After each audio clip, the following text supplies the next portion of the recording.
Welcome to Flat Earth Debate Uncut and After Show.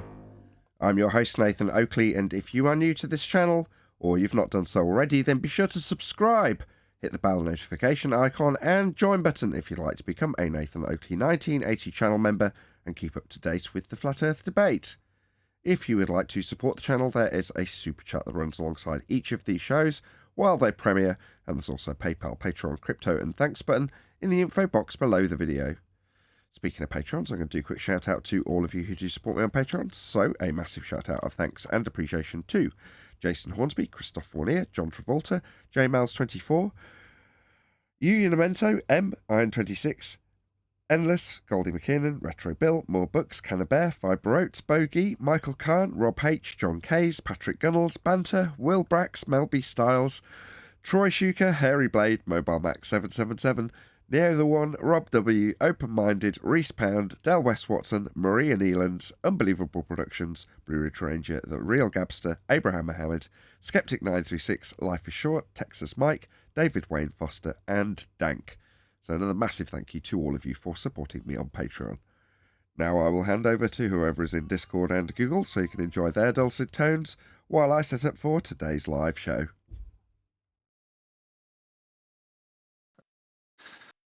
How's it going? Hey, I was just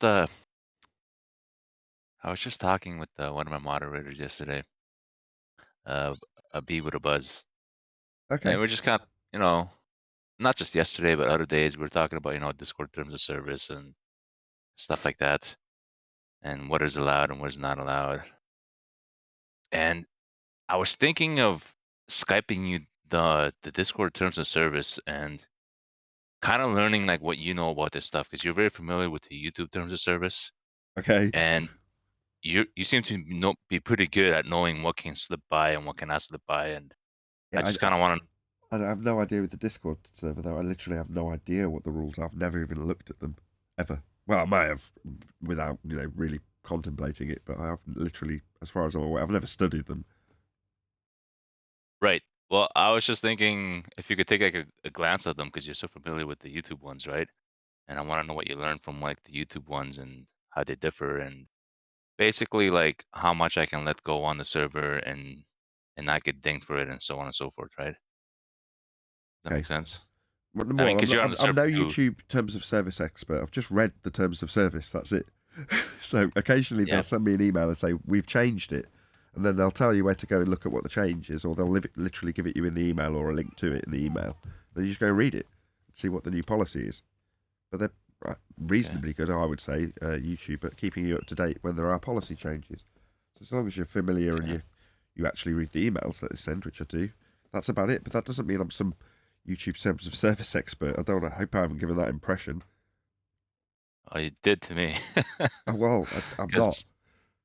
If I've given that impression, I'm sorry. I'm not a YouTube terms of service expert. I've just read them. That's it. So, I'll give you an example.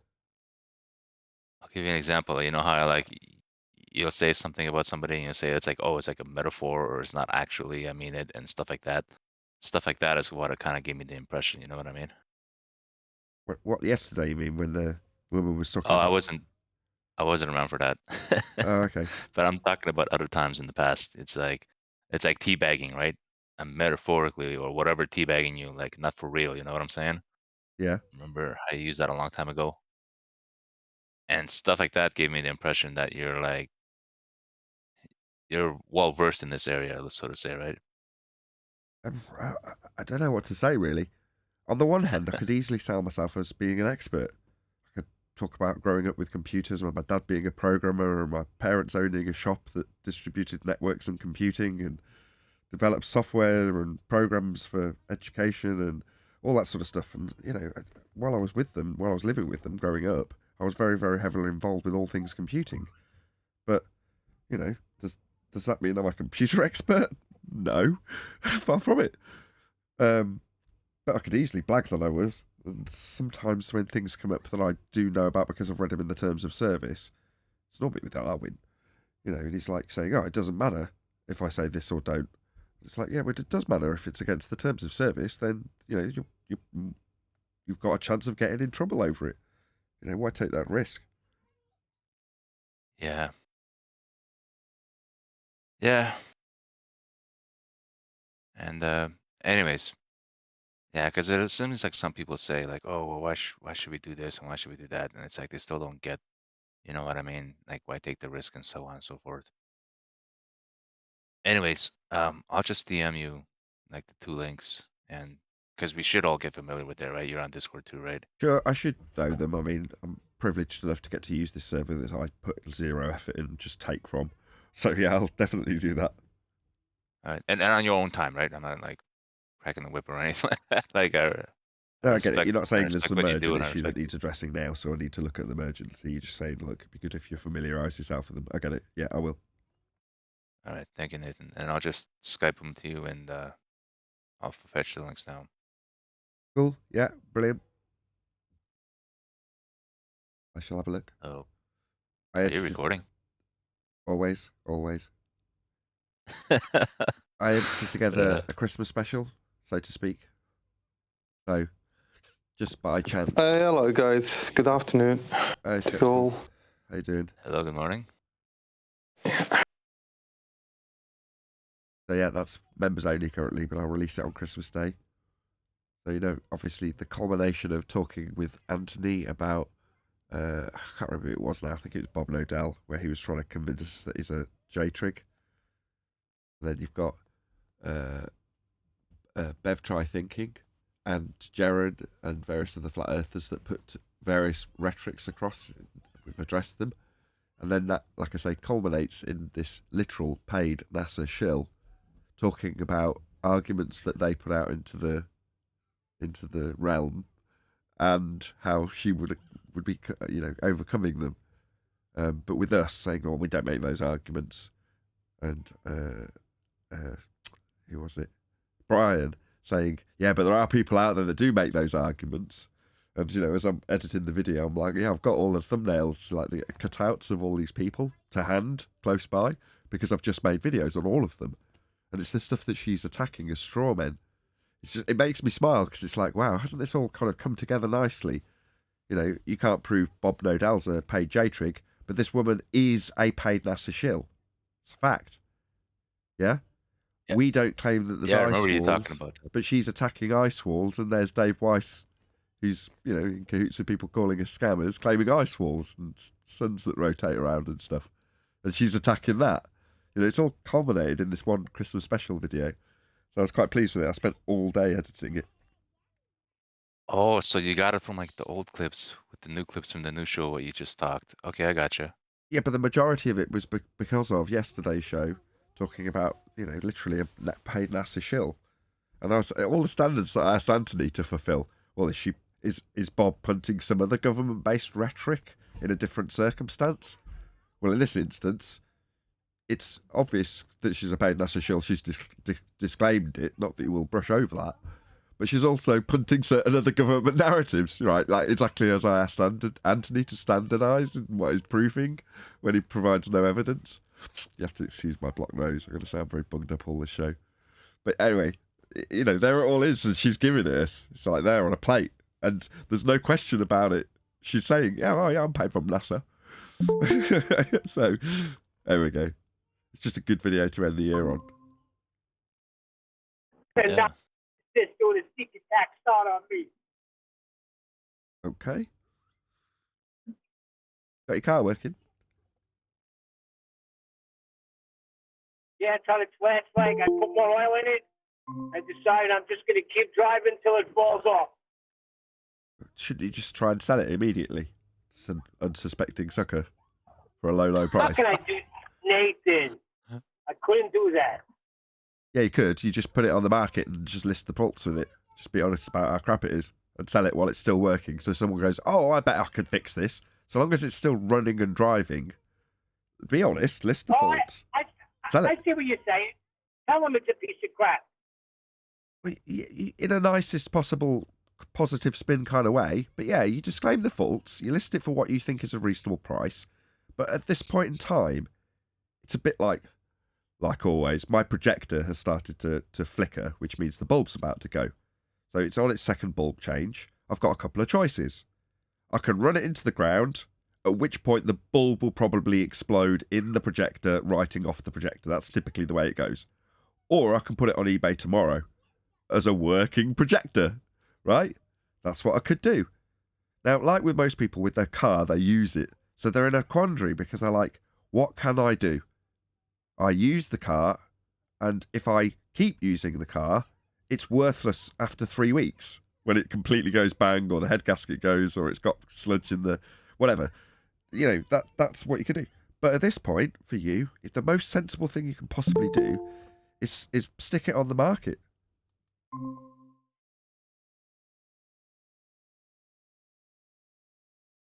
Someone will want a running and driving cheap Nissan. They will want that. So long as it's running and driving. If you present it to them broken, it's scrap value that you'll get for it. Whereas you might get $3 or $4 grand for it if it's running and driving. As long as the going rate for them's $5 grand and you've got one that's a bit bust up. I see what you're saying. While it's driving, put it up for sale. Fill it up with oil, put it up for sale, and just sell it. Yeah, all that people ask. The first question I ask whenever I've bought a car, is it running and driving? Can I stick the key in it and take it around the block? And if they go, oh yeah, no worries, that's a good sign. If the next answer from you, Neil, if you put it on the market and they go, is it running and driving? And you go, well, I can start the engine, it makes a horrible noise, but unfortunately the gearbox has exploded and no, you can't take it around the block, you'll have to tow it away. They'll be like, you can pay me to do that. Yes.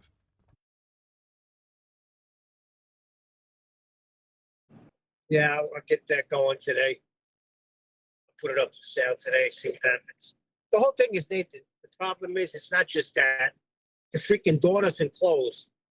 My left door, the only thing that's keeping it closed is the, what do you call it? The wind from me driving. That's it. Like I say, if it were me, I would treat it. If it's bad, but is running and driving, I would park it, turn it over once a day, and treat it as though it went bang yesterday. That would be my attitude. Literally, park it and go, it went bang. Just think of it as it went bang. It hasn't. Therefore, it's still got value. You could still sell it before it goes bang. Right? That would be what I would do. And then if the kids are like, but I must get to this place. Oh well. Just think of the $3 grand you'll lose if you take them and it goes bang on the way. Yeah, I think when I registered it here in Alabama, I think they gave the worth for it $500. That's what it says on the title. Value $500. I don't know. Whatever. Look it up. Just look at whatever Blue Book value is. Lob off whatever you think it's not worth. Look up other similar cars in the area that are up for sale of a similar spec and model. That's it. And then work out what you think is a reasonable price. Sell it as soon as humanly possible.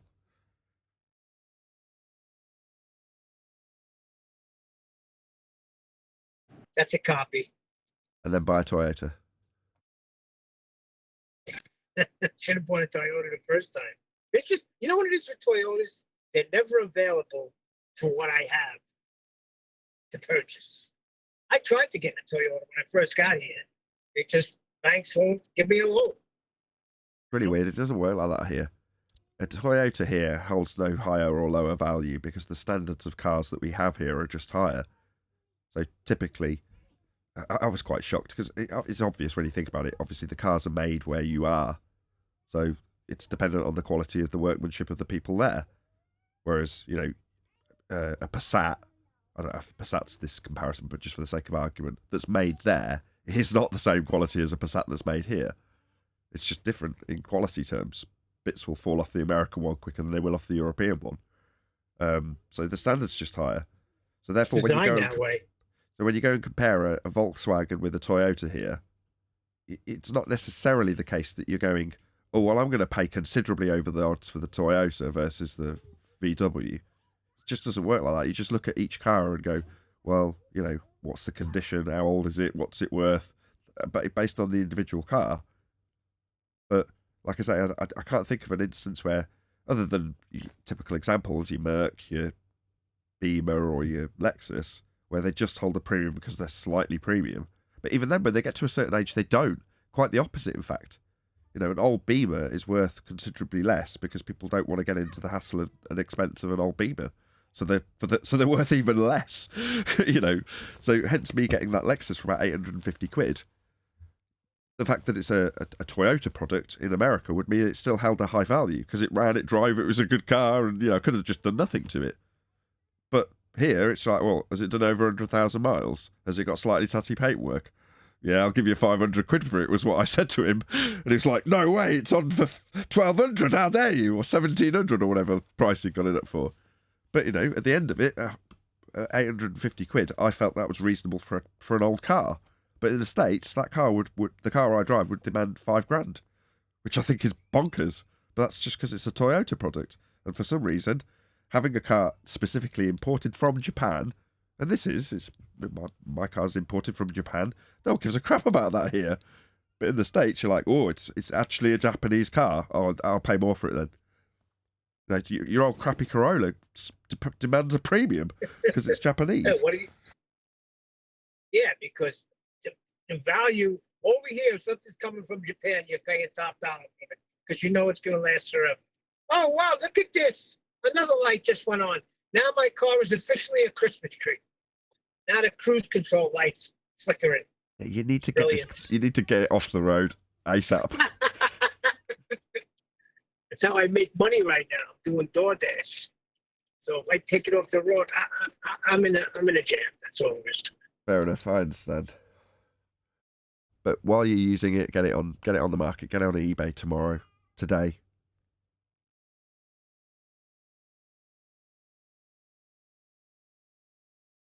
Because it's good money after bad if you make a few $100 doing DoorDash with it and then lose $3,000 because it goes bang, or there's too many electrical faults, or you can't get it started, or something else needs spending money on it to get it running and driving to sell it. Then it's good money after bad, isn't it? Just think that you might get an extra $1,000 out of the car and then offset that with a week's worth of auctioning, with a week's less door dashing. If that's less than $1,000, park it today. I see what you're saying. I could have gotten a car the other day. We went to like a used car dealer, and they needed more. They needed more recent pay stubs. So I don't know.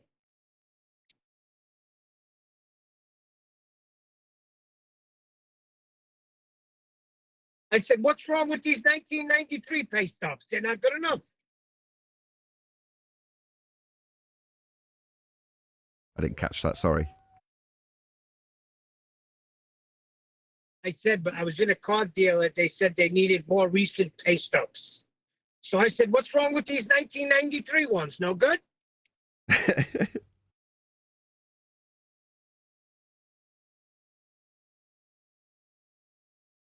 Yeah, just start the search. Start looking for your magical Toyota, whatever that may be.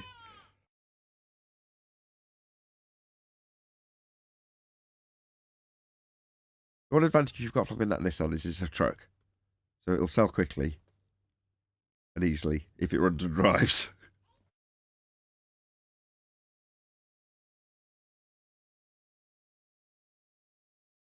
What's with this such an early start today? I was shocked to see the link there. And I'm usually waiting for the link. It's because we're going to the Play Village, so I'll round out a little bit earlier, but I didn't want to necessarily have a shortened show, just because, you know, we're supposed to be at the Play Village for 3:30, and then I'm going out for a curry with the computer guy about 5:30. So in other words, I've got a lot on this afternoon. So I thought if I start early, with all the kids in the background screaming, you can probably hear them. At least there's a reasonably lengthy show. So when you guys say curry, you're talking India curry, right? Yeah. Okay, it's slightly different here because our curry here is either Trinidadian or Jamaican or Guyanese, like my wife. Now, if you want Indian curry, then you have to go to a specific Indian restaurant to get the chicken korma and stuff like that. Yeah, that's what I'm talking about. Yeah, it's some spicy stuff there.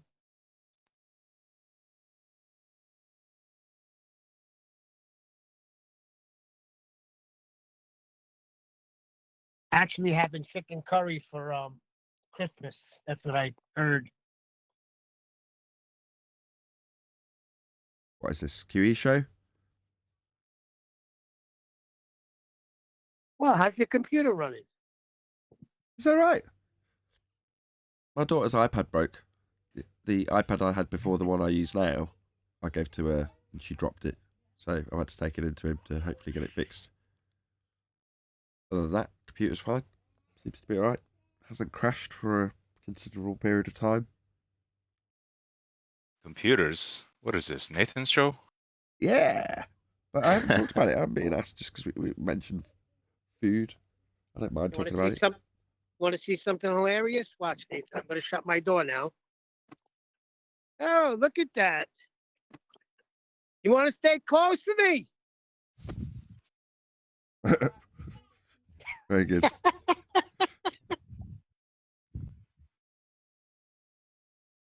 To bring it on computers again briefly, I talked with Bees a buzz, and I decided on just getting a whole totally new rig and just building it from ground up.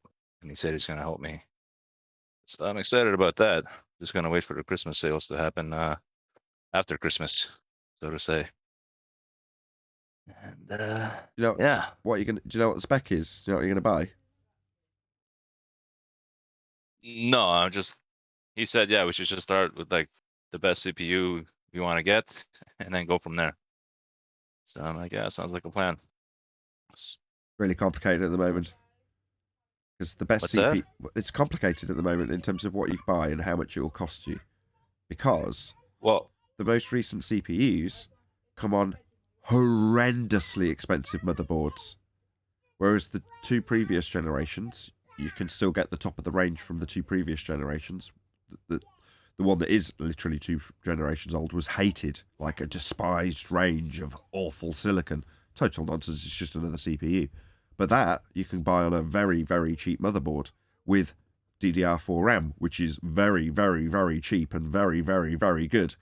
So best isn't necessarily best, because best at the moment is horrendously expensive because it's just DDR5, it's on a really expensive motherboard, plus the expensive chip. So there you go. I agree. I should have worded it as in like how high do I want to go with the CPU and how much do I want to pay, and then once you know what I mean, I get that locked down, then we work around the CPU. But I Yeah. generally think I want something like a 7-core this time. This time I only got like a 4-core, like an i5 is all I got. So I notice there's a bottleneck for some stuff. So The generational thing is just how crap is the silicon. They're all the same. An i5, i7, and i9 are all the same chip in the last 2 current generations, 12th and 13th. They're all the same. So they make a batch of chips, and then they test them. And what do you know? 2 of the cores don't work. All right, okay, well, that'll get binned as a i5. Well, all of the cores work, but they don't actually clock that high. Oh, that'll be an i7 then. All of the cores work, all of them clock high, but the graphics bit doesn't work. Oh, well, that's a i9 K-SKU. Not K-SKU.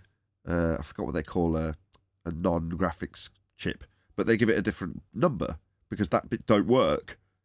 And if it's a fully working, everything clocking as it should, and capable of going a bit faster than the standard spec, then it gets a K-SKU. So they've got all these different numbers, but all of them are identical. There's no difference. From the £320 budget one, 6-core, I think it's now 8-core actually, all the way up to the £1,000 super, super fast S-SKU. They're all the same chip, every single one of them. There's no difference between any of them. So when people are like, oh, well, there might be a bottleneck with an i5 or an it's like, well, not necessarily. It's just, which bits do you want broken in the chip? If you want all of it working, you buy an i9. If you don't mind about little bits of it being broken, then buy an i5. That's how it basically works. If it were me, I would buy a 10th gen. Everyone hates them for some reason. You get 8 cores, 16 threads, and the motherboards are cheap, and they work with DDR4. So I'd buy a 2 generations old top of the range chip. In other words, the best silicon there was 2 generations ago. I personally would always buy the best silicon, as opposed to just which range of silicon, 12th gen, 13th gen, 11th gen in this case. It's like, just buy the best silicon. Don't buy an i5. Buy good silicon. Yeah, I gotcha. That's news to me. I didn't know about any of that stuff. So you say 10th generation, right? Only because it's, I would say, very, very good value, because everyone hates it, and I don't know why everyone hates it, but they do. And you can still buy new i9 versions. I think it's called a 10900K. That would be what I would buy, because I think you can get them for about 400 quid, 350 bucks, 400 bucks. You might be able to get one cheap second hand for even less, like 260 bucks second hand. That would be what I'd buy. And then you can get a motherboard for 100 bucks, RAM for 100 bucks, a power supply for 100 bucks, and then whatever you've got left on a graphics card. I want to get like a new graphics card too. Well, I wanna always, do, but just partner it with whatever the best CPU you can get, and then Right. buy wise, so you don't have to spend a shitload on the motherboard, because who cares? And you don't have to spend a shitload on the RAM, because who cares? And you don't have to spend a shitload on the power supply, because who cares? You just buy whatever you can get for 100 bucks a pop. But like I say, if you buy by comparison, if you buy a current gen 13th gen i5, let's say you wanted to buy a K SKU for whatever reason, you bought an i5 13600K, right? The motherboard to run that chip is minimum 300 bucks for the motherboard, minimum. Just horrendous. And I think you can still use 13th gen with DDR4, but it's really hard to find a DDR4 only motherboard. So the 790, I think, motherboards are mostly DDR5. Well, DDR5 is horrendously expensive and new and has its issues. Whereas very well established and worked all the kinks out with DDR4, by 10th gen, and then you can just, every motherboard's DDR4. And any DDR4 that you buy will just go in it and work. Just buy the cheapest and fastest you can get for 100 bucks. There you go. That would be what I'd buy if I was buying a new rig. I gave the old rig away. So do you remember I gave I put the word out, who needs a PC, preferably in the UK? Well, you've got to be in the UK. And a YouTuber got in touch with me and said, I could use the mic, because I listed off that I've basically got a whole system, like keyboard, mouse, monitor, computer with a graphics card, everything, mic. And he's like, I just want the mic. I was like, you don't want the computer? He's like, no, I've got a computer, it works. So I was like, oh, fair enough. So it got refurbished, as I was planning to do anyway, and then I stuck it on eBay, and it got a moderate amount of interest. But then I went and watched the guy's stream, and after about an hour of streaming, he's like, oh, my computer starts to slow down at this point, I can't load any more videos to watch. I'm like, man, if you're struggling to play a video after an hour of live streaming, you've got a god-awful computer, which I've now found out since was a 2015 Mac. And I'm like, yeah, that's going to struggle to play videos after an hour. It's going to be overheating. So I didn't give him much of a choice. I just contacted him by email after discussing it with Anthony on how I'd phrase it. Because, you don't want to... On the one hand, you want to be kind of imposing it, like, you're going to be taking this. You've got no choice in it. So he doesn't have an opportunity to say, no, I'm all right. I can look after myself, thank you. I don't need your help. I just didn't want to give him an option. I was like, you're having this PC. When can I send it to you? So, yeah, I shipped it out to him a couple of days ago. And then he had some family tragedy, which I won't go into, but he had bad news, which isn't great. So he's not actually had an opportunity to even look at it, which is a real sad shame, because he's got other stuff to sort out. But there we go. But good karma, that PC that is fully refurbished and clean install of Windows and all tested and working, and a nice PC. Not necessarily up to the specs that I could have just used it for. Had I have just used it, it isn't quite good enough. But certainly for a guy that's doing basic YouTube streaming and reacting to videos, to be able to just play a video, I'm 99.9% certain it'll be a much better experience than he's currently having, and therefore his audience will get a better experience too. So, that's good. Anyway, that's been done. So the old PC's found a new home, it does please me a lot, because you've got something that you've spent a lot of money on just because you've gone out of your way to buy good quality parts, and then 5-6 years down the line with a PC, no one cares that you spent twice as much on the power supply than a normal guy would, or twice as much on a really nice motherboard than a normal guy would, or twice as much on the fans than a normal guy would. When you come to sell it second hand, people just look down the list of spec and go, what's that worth? Right, it's worth 500 quid. Well, that's what I want. I want to pay 300 then. You know what I mean? So they don't care that it's 800 quid's worth of second hand parts there. So I was actually much more happy to not get any money out of it from eBay from some ungrateful sod who doesn't see the actual real value in it, and gift it to somebody who I then know is going to get good value out of the very high quality parts that I built that PC with, in spite of it now, because of a minor flaw, not having enough RAM to cope with what I do, which is all it really boiled down to. One of the memory channels went, and it meant that it just wasn't sufficient with only 12 gig of RAM to run my show. But 12 gig is more than adequate to run somebody who's just playing videos and responding to them, maybe as a Discord server in the background. It'll do that like a charm. So, ace. I'm glad that it's gone on to someone that can get value out of it, that's also doing, not necessarily flat earth stuff, but doing YouTube stuff. So, good karma. Sounds good. Yeah. Well, except for you saying the karma part, but but like, yeah, doing good, and is good, right? Okay, I'll rephrase it. It's nice to pay it forward. I've got a new PC. Yes, I'm poor, and yes, I would definitely like to have had the money out of selling it on eBay. But that, as I've always said, I can't apply the time rich and money poor philosophy of life to just my YouTubing when there's other people around me that help me, like you guys, right?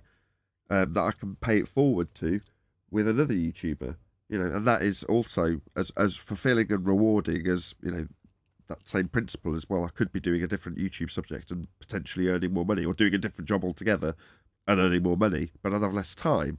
It's like, well, yeah, I could have flogged that thing on eBay, but then it wouldn't be really conducive with the whole ethos that I've got in life generally, when it's not necessarily just about the money anymore for me in life. Yeah, you've got to have it, and yeah, I could do with a bit more money, but that guy needs a new PC more than I need to cover a little overdraft at the end of the month, potentially, with a bit of an eBay sale. Do you know what I mean?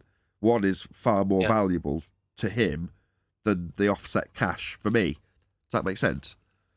I just don't get so offended with that karma thing. Just turn it around like I do. It's what you sow is what you reap. Let them say karma. I know what don't. it is? Nathan can say it. Nathan can say whatever. I'm not Nathan's judge. But for me, I can't say I agree with it. So I felt like, I gotta make sure. What You know what I'm saying? sow is what you reap. It's a fact. Yeah. Okay. Well, the reason I use the words right, good karma, right? Because I watched the guy's stream, and then I went to my wife, because the thing was on sale on eBay, and I'm like, I want to get this sold, along with other things.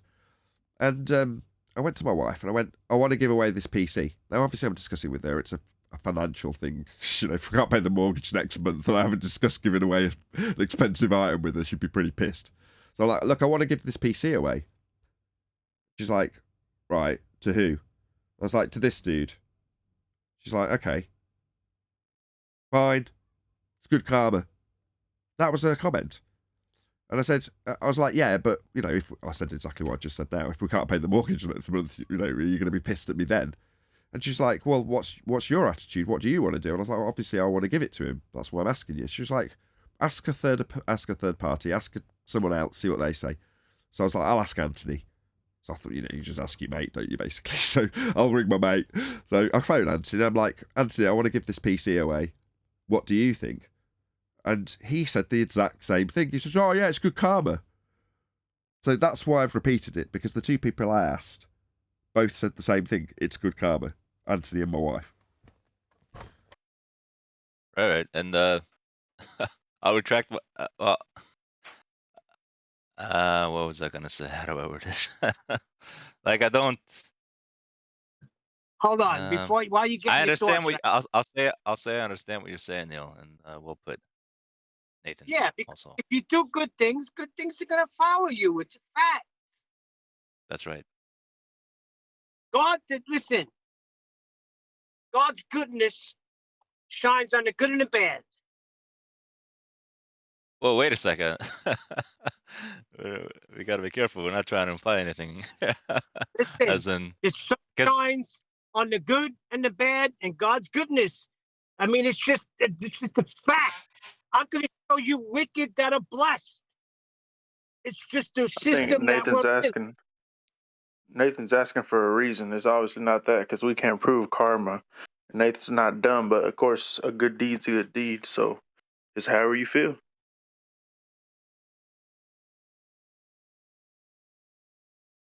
What's that? You talking to me? I was in the just saying. same position of giving a $900 PC away, but before I could even sell it or give it to someone, the cat pissed on it.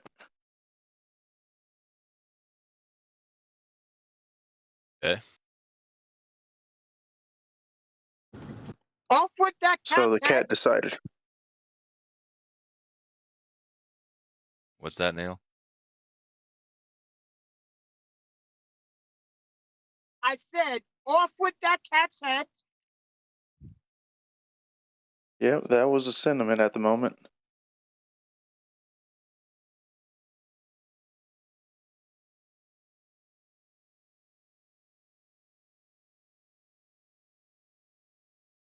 All right. So, Yo, we think we're gonna review a video or something like that. I just saw Neil deGrasse Tyson on Joe Rogan. They didn't talk about space though. Righteous. 1 second. All I'm saying is good things happen to bad people and good things happen to good people. Is there some sort of universal thing going on here? And Can't prove that, Neil. You can't when prove you that. do good, good comes back to you. When you sow discord, discord comes back to you. Same thing. When you plant corn, tomatoes ain't gonna come up, buddy. Corn is.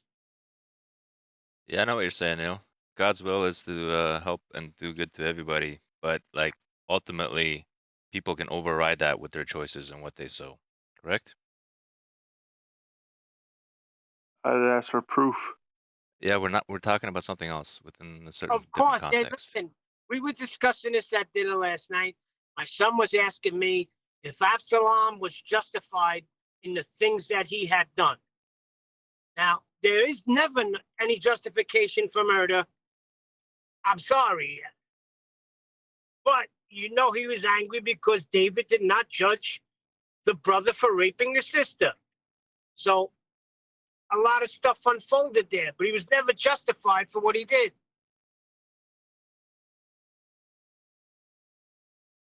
What are you guys talking about? Sorry, I got distracted. With something else. Maybe screaming kids. I posted a few of the sorry, Matt. I think I've caught this bloody sore throat off you yesterday, Nathan. I posted a few of them bad moon shadows pictures out just to see for any feedback. Yeah, coming back with some stupid things, which I imagine they would, which was they're asking for proof of the height of the moon. I said, I'm using your fucking model, is what we're doing. The other one is, are you claiming the sun produces its own light? What else was it coming out with? Want me to react to those? Because I will. Yeah, I'll read you one of the things if you want. Did you? But it was strange because I put it on an Instagram thing and I got like a lot of it was garbage, but a lot of it was like got like 100 responses from like these, and I know they're like serious anti-flat earthers. I basically posted the picture of the moon and the Eratosthenes things, which was on the ball busters, and basically briefly pointed out that this is given as the same light as your supposed 93 million mile away sun. Anyway, one of the replies was, this is from a guy called Science versus Pseudoscience. Okay, I'll break this down for you.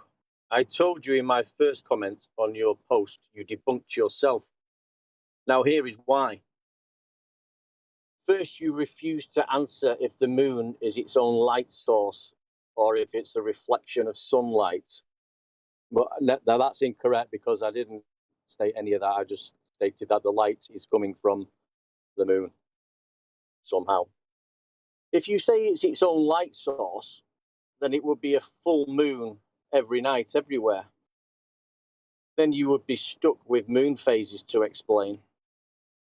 Now the sundial is an individual mechanism set at one point on Earth. If a sundial is, say, only 12 inches in diameter, then it only needs 12 inches of near parallel light to get the same reading at the sun. The pickle you have put yourself in is you have claimed that Eratosthenes' experiment can be done with the moon and it will produce the same results. Well, you have a huge problem. You can't produce it being done anywhere. Now you may ask why you can't. Well, the reason is, if you could, it can only happen during a full moon, which I'd already explained that. If the moon is waxing or waning, you would be screwed. You didn't think far enough ahead on this one.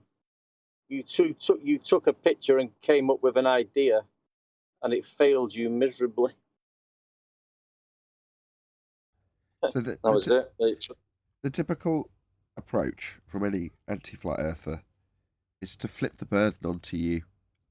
You're addressing their claims about parallel light and big suns that are far away, and how that doesn't work when you use the moon dial on a full moon and get the same result when it's claimed in their model to be closer. That's debunking that as the positive claim. So when they turn around and go, so you've got to now prove that the moon produces its own light. I'm not claiming anything about the moon. I've debunked your assertion of a big sun that's far away with parallel light. It necessitated for your examples with shadows, including but not limited to sundials and moon dials. So therefore, we debunk your claim. So rather than addressing the rebuttal to their claim of a big distant sun producing parallel light, they start challenging you to explain moon phases, or challenging you to justify the moon producing its own light. Right? No, I'm not making any claims about the moon, not producing any evidence about a flat earth with the moon. I'm debunking your assertion that the sun produces parallel light because it's big and far away. That's your claim. Can't be the case because the moon does the same job with a full moon. So therefore, no, definitely not a justifiable heliocentric claim. We've debunked that one. Bye-bye.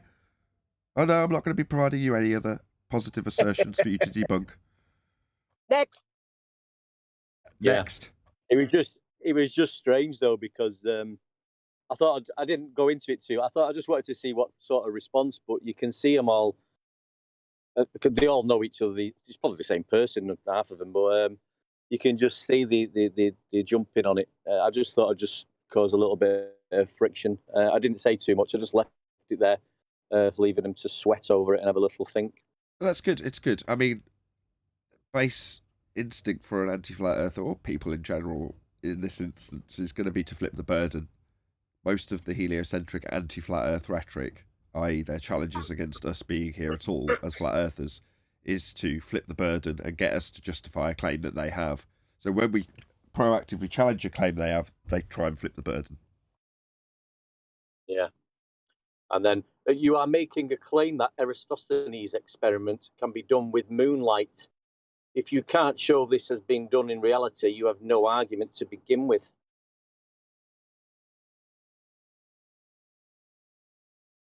But everybody. We're not talking about that. We'll be talking about a small local light is given as the same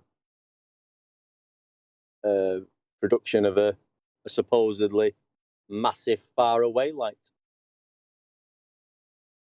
I have an update on this situation. Situation? Rob, What situation? The moon shadow situation. Oh, okay. On topic. Yeah. Oh, yeah. Rob, Rob, did. Right, who's our Rob? Durham.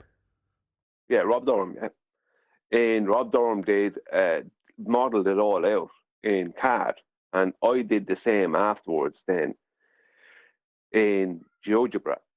And this is going to be strange, but there is hardly any difference using a globe out and divergent light from the moon and parallel light from their heliocentric moon and parallel light from their heliocentric sun. The shadows show over a globe of 3959. The shadows show, and I mean this, hardly only a small fraction of a degree of difference.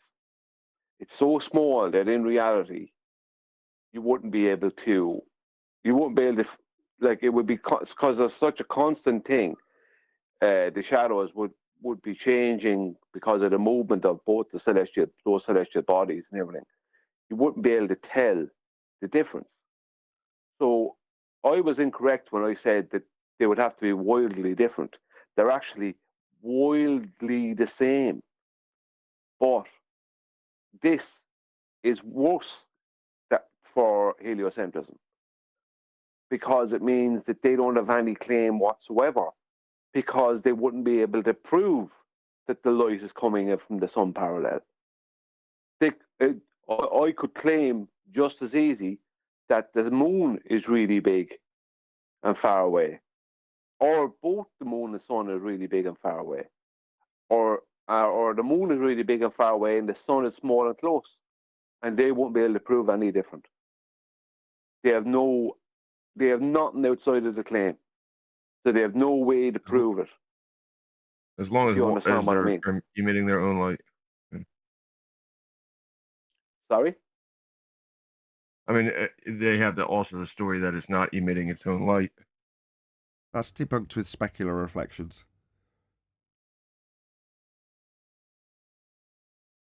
Yeah, I mean, but I mean, it doesn't matter anyway, does it? I mean, the light is coming from that thing in the sky, and the issue, the I can't get my words out. It doesn't matter. The thing is, it's local, and its size, its locality, and its size. It's giving off light somehow, and it's copying another example of something totally different, and that's a problem. Am I correct in saying that? Well, yeah. Well, the problem is that within their heliocentric lore, the whole point of the sun being very big was to give them parallel light to explain the shadows. This is their claim, to explain the shadows we see in reality over a globe surface, right? Because according to the story, if the sun was small and close, then that would prove the Earth to be a horizontal plane. But the moon and sun, in heliocentrism, when you model it out, and I was wrong about this, but when I stated that they should be wildly different, there's no difference whatsoever. So it means that their claim about this big sun and parallel light has absolutely no grounding whatsoever, because there's no difference between the moon and the sun within the model. If you model it out, it gives them the same exact shadows. Like the shadow angles are almost absolutely identical, so much so you won't be able to measure a difference in reality. So they have no, like, that is where their claim of parallel light came from, is the shadows. That's supposed to be the reason why we have the shadows on the globe. But this means that claim can't exist because there's no evidence for it. No evidence whatsoever that light is coming from the sun parallel.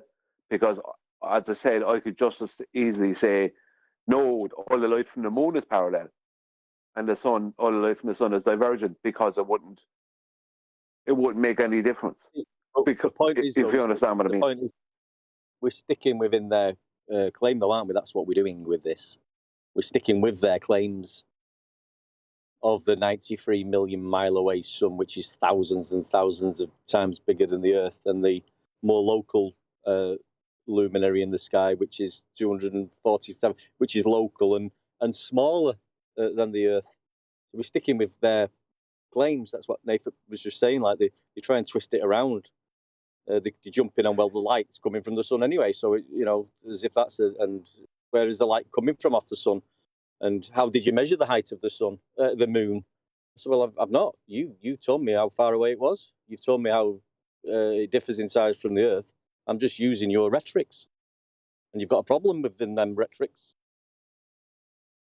Well, yeah, I actually remember when I brought out my video on it about a week or so before before the presentation happened on Ballbusters. One of the very first comments was from this guy Polster X, and he gave me calculations and said you wouldn't be able to tell the difference in reality, right? And he's a glober, and I said, well, you don't have a claim then, because Well, he his doesn't live in calculations reality, showed. Yeah, the calculations were based off basically he basically based the calculations based off of the light from the moon being divergent and the light from the sun being parallel. And he said the shadows would look exactly the same on a globe. And I said, well, you don't have any claim then. So the whole claim was based on the shadows not being able to be different. Not kind of their whole claim involves the shadows. It not being possible for them to be the same. That's where their basis for the claim comes from. That's where they get the claim the stars are really big and far away, and we get parallel light from them. And a tenth man made a good point that they need the parallel light to start for a lot of the celestial navigation to start being able to bring the light to the center of their globe at the same angle as to the surface.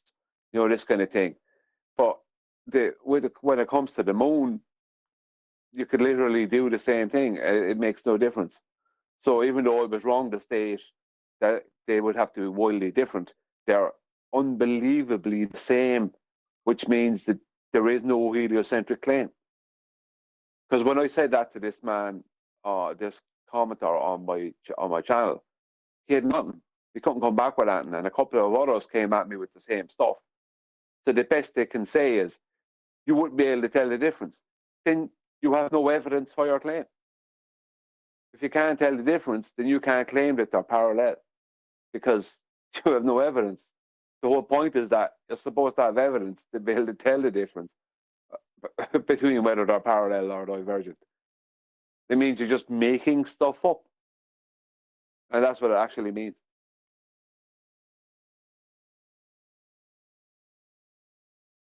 It's hard for me to believe that Eratosthenes did not take the moon into consider if he's real. I don't know if he's real, but whoever made the claim, the Eratosthenes claim, it's very hard for me to imagine they did not consider the moon at all while searching the sky and measuring it precisely.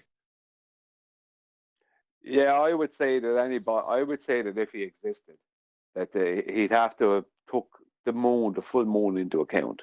I mean, if he existed and he was as good as they said he was, then he'd have to have been not stupid, But it's very likely that if he existed, he could have said, well, I mean, if you just look at the shadows, then you could say that the light is coming in parallel and we're on a globe, or it's coming in divergent and we're on a horizontal plane.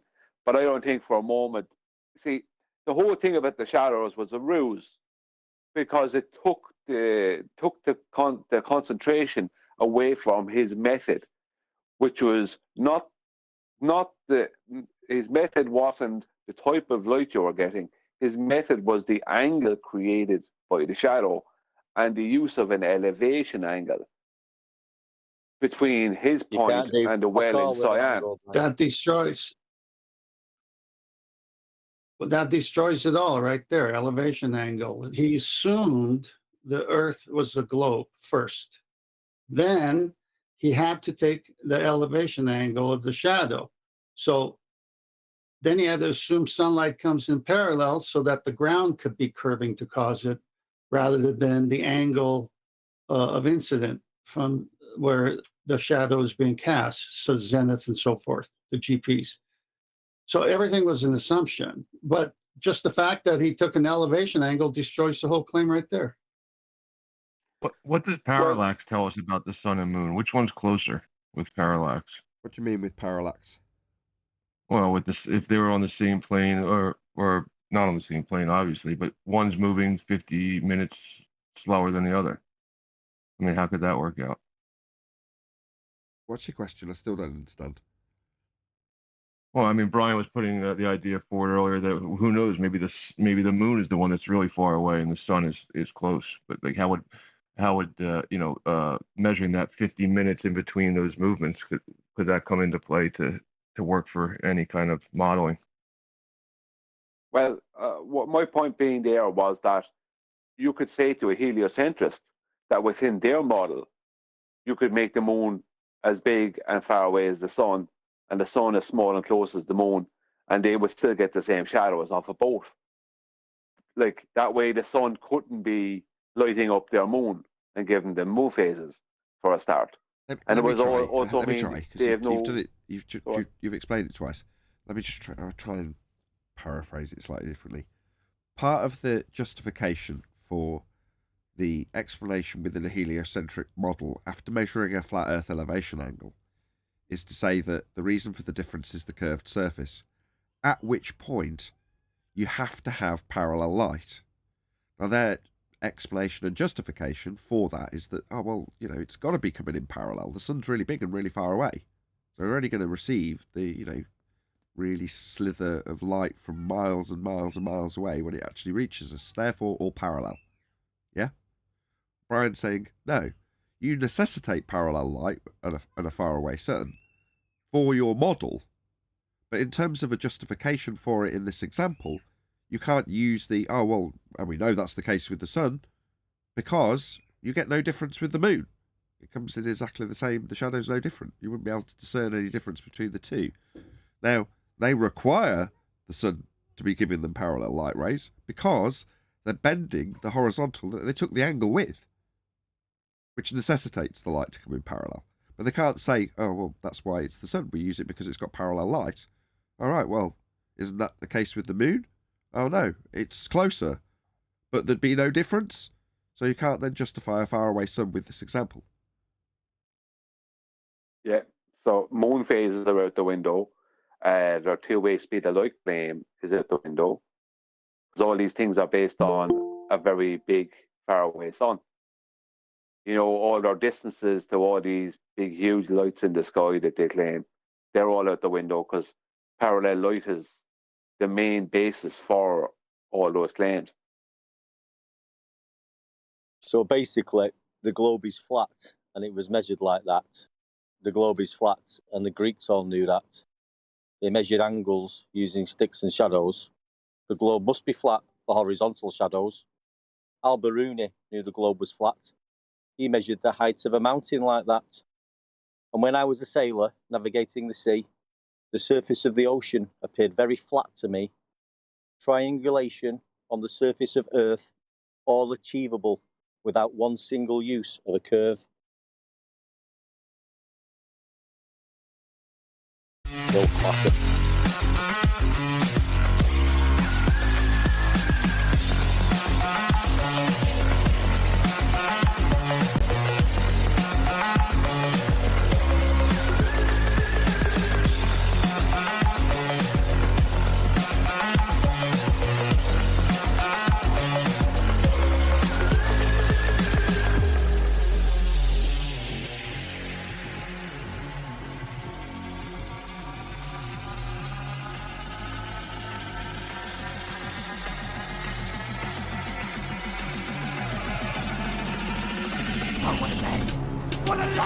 Welcome to Flat Earth Debate Live. I'm your host Nathan Oakley, and if you are new to this channel, or you've not done so already, then be sure to subscribe. Hit the bell notification icon and join button if you'd like to become a Nathan Oakley 1980 channel member and keep up to date with the Flat Earth Debate. If you would like to support the channel, there is a super chat that runs alongside each of these shows while they are live, And there's also a PayPal, Patreon, crypto and thanks button in the info box below the video. Most importantly, if you'd like to join the discussion, simply mute the page you are currently watching, then click the link in the info box below this video to join the panel and express your views on the nature of Earth. If you do join, please don't swear. If you do, you'll be ejected, and if you are, please don't try to rejoin the stream using sock accounts. You'll be warmly welcome back on the next stream. Please also share the show on social media. Sharing the show obviously increases the live audience, but this in turn increases the chances of a more diverse panel, so please share the show on Facebook and Twitter. Now we are joined by Neil, Righteous Force, 10th Man, Brian's Logic, Adam, and a whole bunch of people in Discord, so welcome one and all. Morning. No. Dancing in the moonlight. Good morning. Good morning. We've got a video to react to today. Been shooting the breeze in the pre-show. Well, Yeah. yeah, Prototad did a response video to. This needs a little summary, I guess. Divergent Droid and Prototad were going back and forth, and Prototad was saying things about celestial navigation, and Divergent finally said, either put up or shut up, and then contacted me.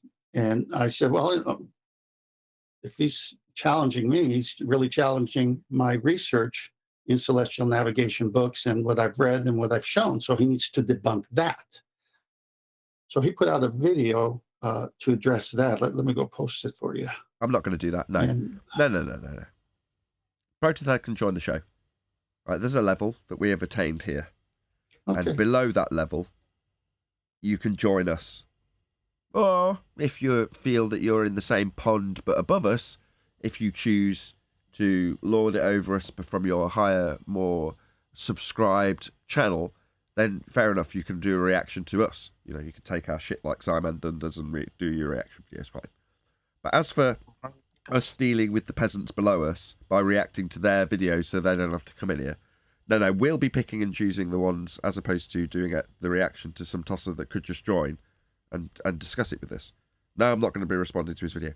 If we're going to be semi-proactive, because we're reactive in terms of how we're dealing with the videos, but we're proactively seeking them, well, then we're going to be seeking out much, much, much bigger fish. You know, that NASA shill yesterday, wah, perfect. Neil deGrasse Tyson, wah, perfect. Prof. Cox, excellent. That's the ones that we'll be doing. I'm not going to do reaction videos to Ruhif unless it's very much specifically, you know, on points that we want to be covering. Celestial navigation, no offense, is, you know, an old subject that we've now been covering for a considerable amount of time and is nuanced to the point where, you know, if we've got somebody slagging us off about it, we'll defend ourselves, but reacting to some scuzzball, Prototad can join. Well, All right. Well, let me at least summarize what he did. He strawmanned everything that I said. I had put up references from Harold Jacobi in the book Navigation, where he says you need a right angle and two lines, one at the horizon, one at the star. And he says, well, look, the rest of the book shows a globe, and he's a glober. Well, I've always said that. I have never said that the books I bought teach flat Earth. No, it's all globe related, but within those books, they have to use instruments for measurements. And that's where I brought up the sextant chapter 6 of Harold Jacobi's book. So he strawmans saying that I cherry pick everything when I've already admitted that every book I bought shows pictures of globes, dingleberries, you know, rotation, you know, they all talk about it because that's the reverse engineering they've done with the stars to show that you're doing it from a globe. But in reality, when you peek into the book and say, well, what is actually being done? Well, you need a sextant. Well, what's that? And I made only 2 claims. Everyone knows this. I keep saying it just because I knew I had from the beginning. Sextant is an angle measuring device, and they all agree with that. And an angle is 2 straight lines meeting at a common point called the vertex. And so now you got to show how that can work off of a curved surface.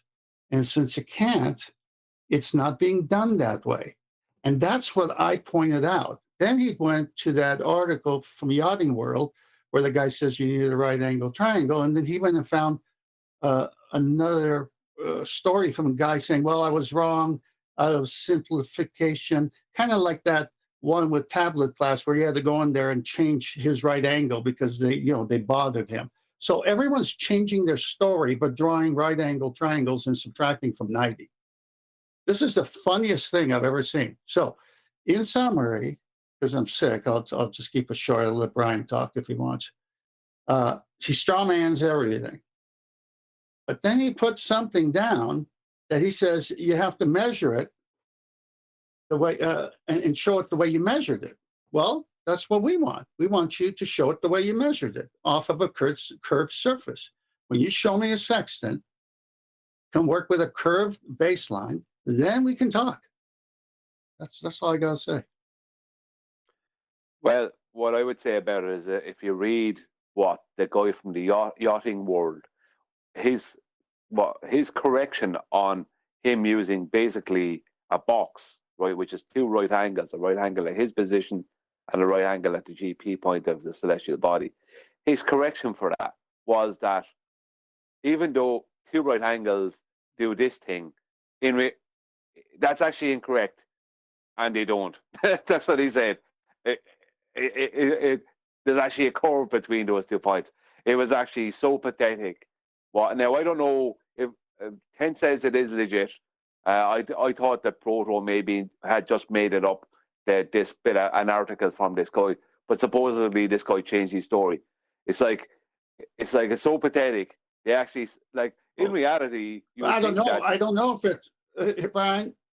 Yeah. I don't know if it's legit, but he said the guy did it, so let's take it on value. Then you read it, and I read it, and he's making more of a mistake. Well, I'm sorry. Okay, I just want to appeal to measure it from. Sorry to interrupt this discussion. Right, I just want to appeal to my chat. This back and forth is with a non-existent party that could very easily join, right? And I want the chat to just affirm what I've already said, if it's not the case, or maybe I'll give it as a choice, right? Yeah, screw that guy. No, screw that guy, right? When it comes to guys like that, they're obliged to join, as far as I'm concerned, because we could be, rather than responding to his comments and such, we could be dealing with someone like Neil deGrasse Tyson responding to a video by them, right? Now, personally, I like what we've done. At first, I was, fine, I'll do it if you think it'll be good, and the reaction from the audience was good. The numbers didn't necessarily increase, but I like doing it, and I think it's very, very valuable, because we're proactively reacting to claims against us and claims for the globe from prominent figures. And we're the best people to be doing that, as far as I'm concerned. We can take apart every little nuance of every little aspect of every little claim that comes from the heliocentric side, from the priesthood. Tyson, Cox, this NASA Shirley yesterday. We can do that. We're the best people to do that. Now, I believe that the reason these tossers exist, like Protothad, is just to keep us tied up doing stupid shit, responding to our responses on their responses to their claims. It's like that sort of subtle, nuanced argument about something we've been covering for a year. If that type of person wants us to be covering that, they better damn well get in and put their argument to us. You know, not expect us to disseminate their argument for them or play their argument for them from a video to respond to it and pause it. No, get in here, Protothad. If you want us to do your stuff, then you can get in and we'll discuss it with you. We'll listen to your claims, and then we'll hand you your own ass and have you tell us how we can do that with a flat plane and such, like when you've come before. But no, I'm not going to do those response videos, that sort of response. I'm not knocking what you've done, and I've even put up the messages back and forth between him and Divergent Droid, along with a couple of the diagrams as you were talking about them. But, you know, beyond that, I think the audience will agree with me that they'd prefer that we were ripping Tyson a new one. Maybe I'm wrong.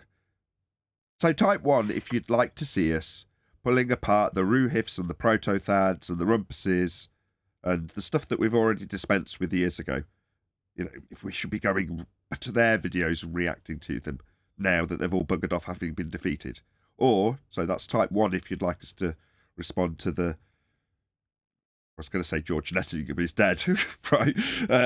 Those types of people. Or would you prefer type 2, if you'd prefer us to see us covering the Neil deGrasse Tysons and the Brian Cox and the Michio Kakus and the mainstream Celebrities. Let's do celebrities. The nobodies and the somebodies. Say it, the nobodies or the somebodies. Type 1 for the nobodies, the anti-flat earthers, or type 1 for the 2 for the somebodies, the Tysons and the Coxes and the Two. I'm going for 2, but I still want to make mention of Fight the Flat Earth. This is my 3rd attempt now of trying to quote this during the show. Last time you literally dropped the second I was going to talk about that yesterday. But did you catch what he was saying, Nathan? No. In I'm not subscribing. Refracted Philosophy show. No, I'm sorry. He said you couldn't have. Sorry? I was just saying, no, shut up. Anyway. Right. So what he said during that show, he was on there with the Flat Earth guys on Refracted Philosophy, and he kept going and going and going. And he went full on crazy with it.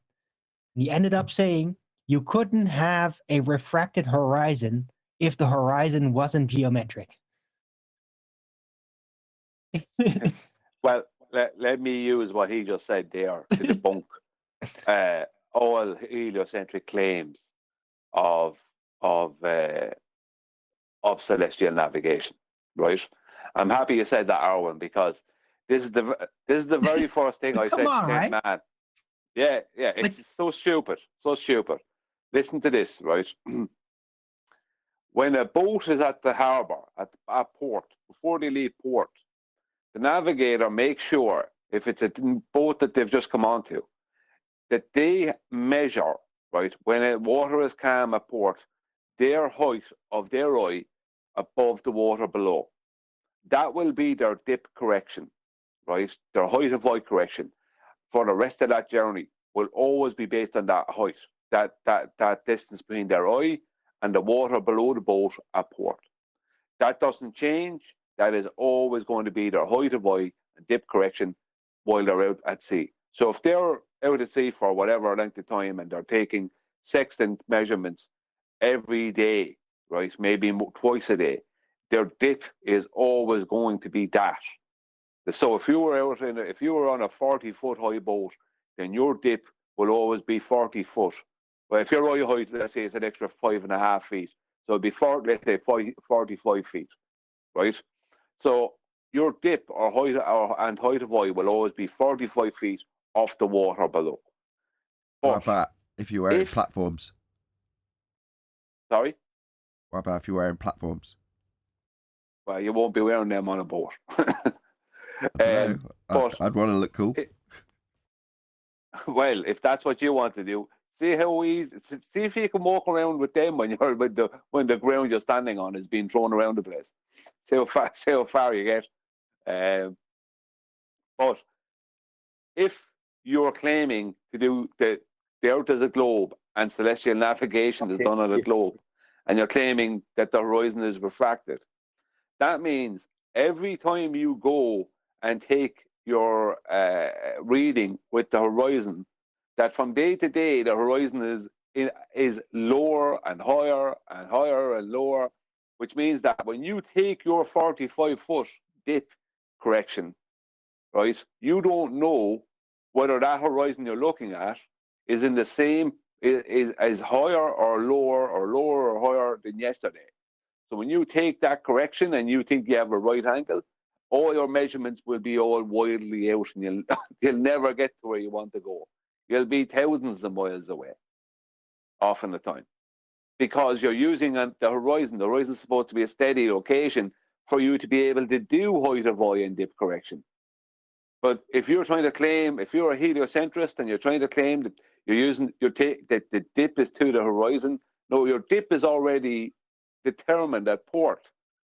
But if you're claiming the horizon is a refracted position, that means today the horizon could be higher up, and tomorrow lower down, and the day after lower again, and then higher after the day after. Which means that when you take that 45 foot, right, as your dip, then what that'll mean is that you don't know whether you have a right angle triangle then. You don't know if you have a proper zenith, you don't know if you have a perpendicular. You presume you have, but how could you have if you're using an horizon that is refracted, which is standard 7/6 and greater than 7/6, or the horizon will be never in a constant position. It'll be going up and down like a yo-yo, as opposed to in reality it moves away from you and closer to you, away from you and closer to you, but it doesn't go up and down like a yo-yo. That doesn't happen. It doesn't. It's always at a constant 0 degrees elevation. All true. So that's However, all yeah. redundant in our discussion, because we don't have to argue this. We don't have to tell them that. We don't have to give them that information. If the horizon's refracted, it's not geometric. That's the end of their argument. Yeah, No, but I it think is. Craig But I bypassed just the paradox, though. Yeah, I mean- well, even more slick if you can get Brian to argue back about it. I'm not trying to demean any of what Brian said, because every word of it's true. And you need to know those things and have them disseminated to you to be able to make the statement like I do in a bullshit way. All right, refracted, not geometric then. By R value, by measurements of geometry for an Earth that's a sphere. It's all gone then. Nothing to measure in physical terms. Going to change with the weather. Housekeeping. Let's do some housekeeping. No, but Fight the Flat Earth's rebuttal to that is that, but no, it has to be geometric, because how else could it be refracted?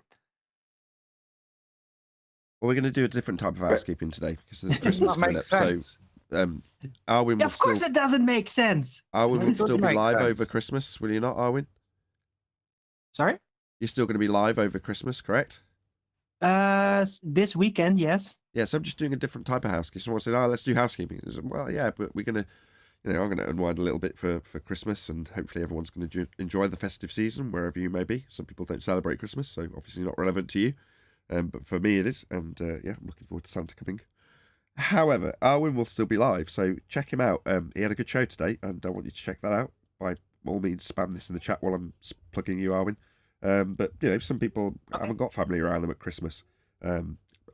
I got this idea from a car channel I watch called Mighty Car Mods, and on a yearly basis they put out a show called Turbos and Temples, and they're up to Turbos and Temples number 3 now. But they put it out on Christmas purely for people who might not have anything better to do on Christmas, to put it lightly. But Arwin's got something better than their expensive trip to the Far East to film stuff about Japanese cars, which is great. And don't get me wrong, I like their show. But Arwin's got an interactive show that you can participate on Christmas. So there might be people of my audience that are like, yeah, actually, I don't have a wife with me over Christmas, or I don't have whatever, family around me for whatever reason. Or they might have their family around them and just not want to be around them for that particular moment. And there we go. In that case, you can just go and join Arwin's show. So check out the Flat Earth Early Bird, because he's still going to be broadcasting over Christmas. He doesn't have a day off ever, basically, unless he's too sick to do the show or he's got a technical issue. So he basically streams every day. So check him out if you want some interaction on Christmas Day. You'll find it over at Arwin's. So that was the first Correct. plug. I am doing live streaming on Saturday and Sunday, but I might skip on Monday. I'm not sure yet, because I'm having Christmas dinner then, and I might be out earlier. So, Indeed. but yeah, I will be streaming during the first Christmas day. Also, there's a summary show that's about to come out. So on this channel, Nathan Oakley 1980, on Christmas Day, I'll probably put it out in the evening. So I'll play one of the members-only live stream shows on Christmas Eve and Christmas Day, Saturday and Sunday. But on Sunday night, when everyone's, or the majority of people in the Western world are up and enjoying Christmas, I'm going to put out a Christmas special, sort of.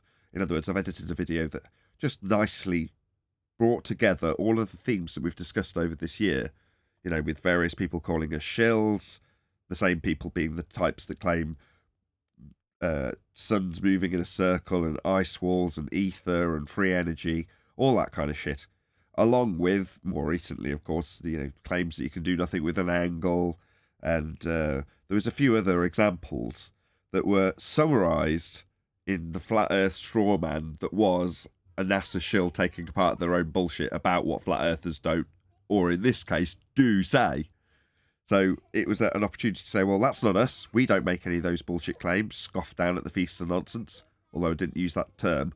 And that video, like I say, will come out over Christmas. So it's called Flat Earth. No. paid NASA shill versus professional flat Earth with natural science, something like that. But basically, NASA shill versus flat Earth is the abbreviated title, and that'll come out on Christmas Day. If you remember, you can see it now. So I have published it to the members if you did want to see it sooner.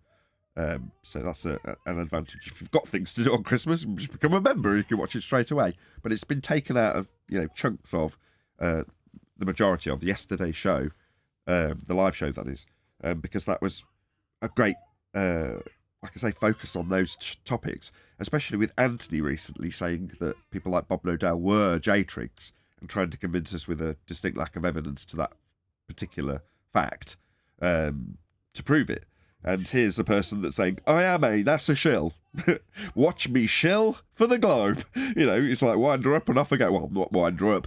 Give her the money, give her the memo, and off she goes. She'll parrot it off for you. But, affiliated with and paid by and employed by for a prolonged period of time, NASA. So, like, here you go. There's a shill. If you want to know what a shill is, you're looking at it. That's what it is. But, moreover, that's what we were asking in the chat earlier when it was, do you want one or two? What am I going to get more enthusiastic about? And hopefully the appeal to the audience in this regard is going to be not, oh yeah, we definitely want you covering more of Simon Dan and Fight the Flat Earth and Extremesis and whoever it was, Protothad and Ruhif. Yeah, we're really keen for all of these nobodies to be covered again when you've already annihilated them multiple times to the point where they're too scared to come back. No. If it's them, in my opinion, the too scared to be coming back and actually arguing their points is the only bit that prevails. Protothad's been here, had his ass handed to him. Do you want me to play a clip of him telling us how flat Earth is?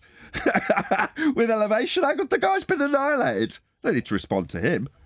He's been here, done that, been given the t-shirt, you've been annihilated. Now he wants us to deal with him from the sidelines. Piss off. Yeah, we'll deal with the big boys. Hopefully we'll get their attention. Yeah, Protothad's diagram, where he brought in his diagram. Remember that internal angles of a right angle, solving for the right angle diagram he had, where within the diagram he had a 25-degree celestial navigation elevation angle over a horizontal plane, proving that it works perfectly over a horizontal plane. Do you remember his stupid diagram? It was like, I don't know why he put in the 25-degree correct celestial navigation elevation angle into that diagram, because he was trying to do a comparison about distance, how if you do 50 degrees, it doesn't work. But it was complete nonsense, because the 50-degree one he did was just him solving for the internals of a right triangle with the length of sides and all that, and the internal angles. Whereas the first angle was a 25-degree celestial navigation elevation angle, working perfectly over a flat plane, completely proving our point. It was absolutely epic. So with that said, all I'm getting spammed in masturbators is videos from, Simon Dan and Fight the Flat Earth. Has nobody got any high-profile mainstream meat that we can get our teeth into? I mean, if we have to cover Fight the Flat Earth, I don't mind, I guess. The Hammer's posted it. Is that what we're going to cover today, really? Well, it's a pretty, it's a long anti-flat Earth video. I mean, I think that the guys did a good job, but to review the whole thing, it's like 2 hours. So, well, I'll just use it instead as an opportunity to spam a plug. Can you pop yourself on mute, whoever that is, Eli? So this is Refracted Philosophy channel. Yep. So I'm going to share this link instead. Copy. There we go. Into the live stream chat. So what I'd suggest you do, hopefully in the meantime, someone will dig out a video for somebody a bit more juicy to cover. Not that I'm going to in any way suggest that I'm demeaning Refracted Philosophies going over these guys, but I'm not going to say we've earned it, but I think we've earned the right to. In the words I am going to say, we've earned the right to be covering people who are. Go on, Ted. Go on. Nathan, I put Michio Kaku. Yeah, Michio Kaku has a 2-minute one, slightly more. Yeah, time, let's get him. On why your head is old. Hang on. Why your head is older than your feet. Right, Neil. Do you remember yesterday when I was saying You're picking up what's being put down so much that you want to talk through it so no one can hear it. Yep. There we go. We'll do our best. Let's get him. Okay, right, we're going to cover this. So this is Big Think. Very short video. Michio Kaku, why your head is older than your feet. I love it already. Right, let's do this. Believe it or not, a clock on your head beats at a different rate than a clock on your foot. We can now measure... Really? That sounds like an issue with somebody building clocks. Like they're not running the same. They're just like a technical device, like a piece of technology. So you're saying that if you've got two different clocks, they won't run exactly the same? No, he's not, is he? Because he's specifically saying, by inference, that the one higher up will run at a different rate that he'll qualify in a moment versus the one lower down, i.e. head and feet being the example. No, this is definitely going to be a reification of a time dimension by way of Einsteinian bending pseudo-Riemannian. Wish I could say that with a cold. Let's try. Time-travelling squirrel again, isn't it? Say again? Maybe that time-travelling squirrel. You've got it. The floating squirrel. Woo. Yeah, we're going to get some time-traveling squirrels, ladies and gentlemen. Let's have a listen. Measure this, and it has practical importance as well. First, you can measure this. Sorry, we can measure time.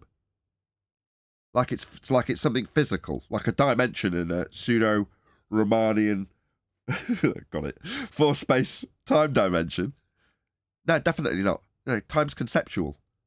When you're going to describe it in this manner, you're going to reify it, aren't you, Michio Kaku? We're way ahead of you. First of all, Einstein said that time called it is a river. Really? No, time's not a river. Let's just correct Michio Kaku. We're off to a bad start, ladies and gentlemen. Time is not a river. Freedom is not a water slide. These are concepts. Now, I can say freedom is like a big swamp, but it's meaningless bollocks. And that's what you're about to get from Michio Kaku. Meaningless bollocks that describes a pseudo-dimension in Einstein's geometry. And he's going to reify it by way of describing it as being a river. No, it isn't. No. Time's a concept. It's a gigantic river. Sorry, Ari, go ahead. No, I was just going to ask, like, sounds like an interesting metaphor. How is freedom like a swamp, Nathan? Just kidding. Let's continue the video. All swept up in the river of time. Swept? Again, another physical reification of a time dimension that's bending because of the uneven distribution of mass when described in this pseudo-Riemannian four-space geometry. Sweeping is something I do with a brush. Definitely not something with a time dimension when describing it as a river. No. You're getting very lost in your own stupid metaphors here, aren't you, Mr. Reify time dimensions? And it can speed up and it slows down. No. Time doesn't speed up. Time doesn't slow down. Merely our descriptions of it. Time, that is. And your reification of it when you take technology and describe the technology for describing time, the concept, as being somehow relatable to a river flowing in different rates. No, this is a technical issue with your clock, and you've decided that the one that's at your feet's going to go slower because of a bending fourth dimensional time dimension. No, definitely not. For example, on the moon. Did you know? On the moon? What a stupid notion. On a light in the sky? Nobody's ever going to be standing on a light in the sky. This is already a flawed example. The claim that they have that you're going to be buying into with your nonsense heliocentrism belief has come to you via a sky vacuum, my friend.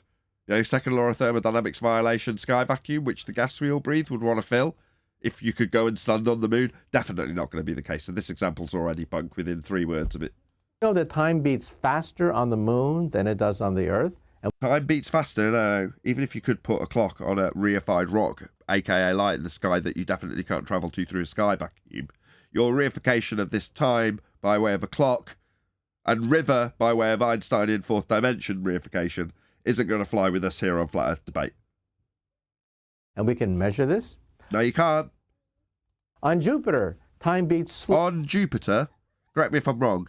Isn't Jupiter in the heliocentric model claimed to be a gas giant, not expanding into a sky vacuum, like a whole load of storms just whipping around in a sky vacuum? So you're going to be on Jupiter? No, you're not. Go on, whoever that was. No? Does someone want to add something? slower on Jupiter than it does on the Earth. You can't go to Jupiter. You can't travel to a light in the sky. That would involve a second law of thermodynamics violation journey. So time beats at different rates. No, it doesn't. Time's a concept. The way you track it might move at different rates. You might have watches that run at different speeds. Go on. Go on, Ted. So he's assuming everything. Yeah, he's assuming that someone on Jupiter had a chronometer and this was tested. Even if they had a chronometer, a really, really accurate watch, what difference does it make? It's describing the concept that we have given to what we call time. It's not in any way a physical dimension or something that's trackable in terms of a difference in the technology between two watches or chronometers. Nobody's supporting right. But my point is... Go on, Tenth. Yeah, go on, Adam, because my point was going to get to... Okay, well, my point is that because they have to go with general relativity and the bending of space-time, they have to say all these things to build up to that. So I'll let Adam refine it, I think. I'm just adding, that they're trying to add supporting evidence they don't actually have. So the only way they can do is to describe it within the heliocentric model, which you as a normie you accept because you recognize parts of that. You recognize that Jupiter's bigger. You recognize, therefore, with what he's describing. So subconsciously, unless you're challenging it like us, you'll accept that as an evidence because there's statements of truth within the model, even though we know the model's mugging us off and he's using the bits you'll nod along with within the model to support his supposition that the clock is going to work differently at different distances or with different masses and different heights, as he appears to be claiming here. But it's a kind of, it gets you to nod along by making those statements. First thing, if we go to the moon, there's a statement of fact as the way he's presenting it, as if that statement that time's gonna travel differently on the moon. That's a statement of fact. He's not questioning it. It's not a supposition. It's a statement of fact that's supporting what he's telling you. But you can't step on the moon. It's like Neil deGrasse Tyson's equivalent was to say, if you're a cloud whipping along at 1,000 miles an hour in line with the rate of the rim velocity of the equator, then if you travel north as a cloud, you're like, what the hell are you babbling? I called him a hippie when he did this. Well, with Michio Kaku, it's no different.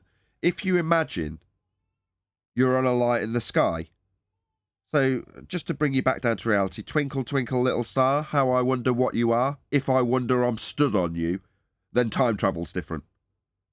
That snap you out of the nonsense he's just spun to you, because he can't give you an example of time travel or time dilation or time travelling at different rates, the things he's describing. So where does he put you? He puts you on the moon. You ladies and gentlemen of the audience, you on the moon often? No? Of course, my bad. It's Jupiter that you frequent. No, not often frequenting. You just prefer to whip around as a cloud. This is the bullshit you have to swallow as a heliocentrist.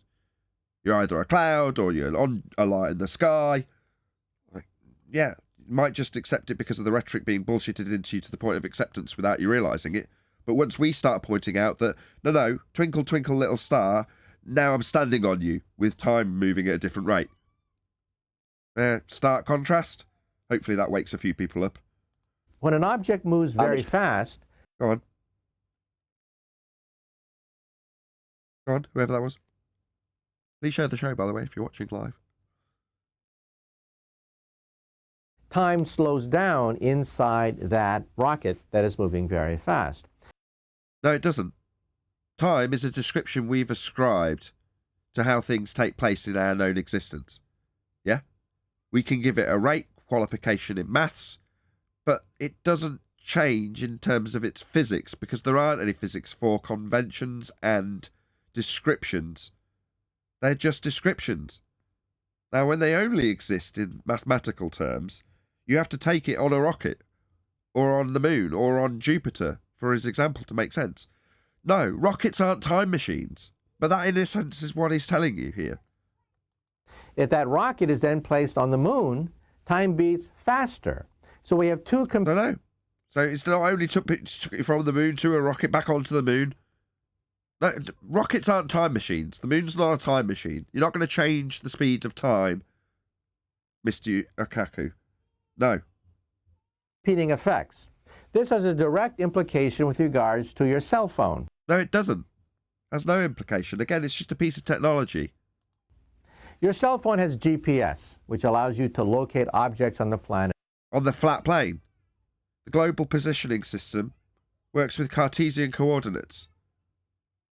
It's working with length and breadth of the world that we experience and elevation. It's not working on a three-dimensional spherical coordinate system. GPS proves Earth's flat. Planet Earth by focusing... No, not planet Earth. No, GPS would be proving Earth's flat, like most things. They necessitate working in the way the world works, so they work with a flat plane. GPS doesn't prove satellites and global just because it's in the title. Sticking global, it's not global, it's ground positioning, and that's flat. So no way you're getting planet from this. Focusing in on satellites or... Satellites orbiting? No, definitely not. If they're orbiting, we'd have to have a curved surface. We'd have to have a curved surface falling away from us at 8 inches per mile squared with a physical geometric limitation to our view at 1.2 times the square root of the observer's height in feet. We've debunked all of that. You can't have things falling around in a circle around a sphere if the ground's not a curve. Because it can't be a curve, non-spherical orbital motion. Further to that, your maths for the presupposition of an orbital motion comes with an assumption of a spherical R value. All of your maths and presuppositions need that R value to assert. We've debunked it. You haven't got a geometric horizon in the pre-show discussing how non-physical it is when Craig, the Fight the Flat Earth guy we don't want to be covering, tells us how refracted it is. Right, well, non-geometric horizons aren't going to give you R values to insert into your presupposition orbital value for this satellite, Mr. Michio Kaku. Orbiting the planet Earth. Satellites travel at 18,000 miles per hour. Do they? No. That would require them to be in an orbital motion. The lights in the sky that you sometimes ascribe to being satellites aren't tin cans moving at 18,000 miles an hour in a sky vacuum. There isn't a sky vacuum and they're not falling around a curved surface. We've debunked every single thing that you've just presupposed. Or if they're in low Earth orbit. There is no low Earth orbit. No such animal exists. You can't move around a flat surface and then claim that you're falling around a spherical one. You can't map the terrain with ground positioning systems that work with a coordinate system that must be flat and then assert that things are moving around a curved spherical surface when they fall around a flat mapped terrain. No, you can't make any of these assertions. Therefore, time slows down. No, it doesn't. For those low-lying satellites. No, it doesn't. There are no satellites in orbit. Time doesn't slow down. You're not going to manipulate time. Time is merely a concept. But if satellites go farther and farther away, gravity gets less and less. Gravity gets less? What, like in a quantitative measure? It's not even a force. How are you going to describe it as being less if it's not a quantitative force? No, he's bullshitting. This guy's a liar.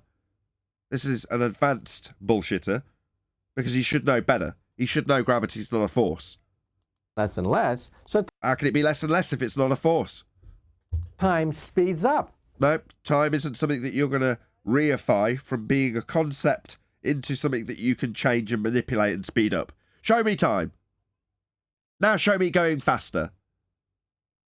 So in outer space, we have two competing effects. Outer space is fake. Outer space is a 10 to the minus 17 torr sky vacuum. If the sky was a vacuum, outer space, then the gas we're breathing at high pressure would fill that area of volume. We'd all be dead. Dunno. Fast satellites slow down in time. Fast satellites in orbit? What, around a flat surface? No, that's not possible. Definitely not. Very far away satellites slow. What, in the orbit that we've debunked? No, it's all bullshit. Speed up in time. No, they don't. You can't speed up or slow down a concept. It's your description of how things progress in our known existence. It's not something you can manipulate. You're working outside of the convention when you describe a manipulation or it moving in terms of its speed. You can't show it me. You can't throw it faster. And in fact, at one radius, you can calculate... Radius? One radius of the presupposition that it's just falling around something that's mapped flat? Definitely not. Time beats exactly at the same rate as it does on the planet Earth. Yeah. Notice you mentioned the radius value. We've debunked that. You need Earth as a sphere with a curved surface and measuring physical geometry. You haven't got it. That radius is debunked. So what does it mean? Your It means the Earth's flat and you're a bullshitter. GPS system would totally fail. If the Earth was curved, yeah, because it wouldn't plot out on the Cartesian grid system. Without Einstein's theory of... No, without a flat plane. Einstein didn't have a theory. Theories come after scientific validation. He had mathematics for a pseudo-four space dimension that turned time into a fourth dimension. That's not a theory. Special and general relativity. Nothing special about it. It's just bullshit made up dimensions that we don't experience. Time's not a dimension. It's not a fabric. You can't bend it. You can't make it go faster. It's just a description. It's just a convention that you're working outside of to turn it into a dimension that we don't experience. This also means that the top of your head, because it is farther from the center of the Earth, beats... Centre of Earth? What makes you think we've got a centre of Earth? You'd need to assert the radius value to determine that we've got a centre of Earth as a sphere, as you're presupposing it. No, you haven't. That radius value came from a measurement of the geometry, claimed to be the physical edge of your sphere for boats to fall over. You claim boats fall over a physical geometric sphere edge called Earth curve, and that derives your R value that you're inserting to presuppose Earth is a sphere with orbital values that we've debunked. We've debunked your geometric edge. You don't have Earth curve to get an R value. You don't have geometry to measure. You know, ask anybody who's defending this shit. The people who are young and fruitful. Like, fight the flat Earth. He'll tell you it's refracted, mate. Changes with the bloody weather. The Earth curve, that is. You can't really call it Earth curve anymore. It's supposed to be blocking boats and buildings and stuff, but it moves with the weather, apparently. So you can't get geometry from it. You can't derive R values from it. You can't presuppose orbital values with it. So no. At a faster rate, time beats at a faster rate than your feet. No, it doesn't. We've debunked every aspect of this stupid nonsense, Michio Kaku. So you can actually show that even within your own body now. How did you show it? Did you show my feet moving at a faster rate through a medium specific to a reification of a dimension that's come from a description of a convention we call time? Did you show me my feet dying off quicker? No, you didn't. Total nonsense. Our instruments are so accurate that you could show... Instruments? So back to the actual claim proof, see, which is the technology he's actually basing this on. Clocks. Clocks aren't time. In your own body, the fact that time beats at different rates. No, that's a clock. Clock's a way of you actualizing the description of the convention of time. And that doesn't mean that time, if you move the hands forward 10 minutes, that you've made time move forward 10 minutes. It's just stupid. No, that was it. Hey, Chocolate. Well, I got another short one from Neil deGrasse Tyson, and it's right at the beginning of a 4-minute one. Okay. It's in Master D. You're gonna love this one. Very good, by the way.